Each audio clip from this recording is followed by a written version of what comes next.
திருவருளையும் குருவருளையும் பணிகிறோம். உவமையும் கருத்தும் 10. பொன் பணி போல் அபேதம்.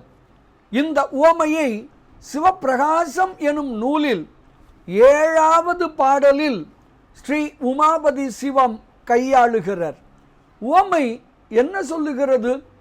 பொன்னும், அதாவது தங்கமும் அதில் செய்யப்பட்ட நகைகளும் வேறு வேறு இல்லை. அவைகளுக்குள் எந்த விதமான வேறுபாடும் இல்லை. தங்கமே நெக்லஸாகவும் மோதிரமாகவும் வளையலாகவும் தோன்றுகிறது. இதுவே இந்த உவமை. சரி, இந்த உவமை விளக்கும் கருத்துதான் என்ன? தங்கமே நகைகளாக காட்சி அளிக்கின்றன, தோன்றுகின்றன. அதுபோல பரம்பொருளே உயிர்களாகவும் உலகப் பொருட்களாகவும் தோன்றுகின்றது, காட்சிப்படுகின்றது என ஏகான்மவாதம், அதாவது இந்த மாயாவாதம் தனது கொள்கையை விளக்குகிறது. இதுவே இந்த உவமை விளக்குகிற கருத்து.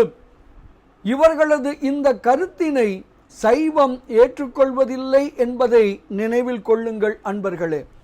மெய் உணர்வோம், மலம் நீங்குவோம், சிவானந்தம் நுகர்வோம், திருவருளையும் குருவருளையும் பணிவோம்.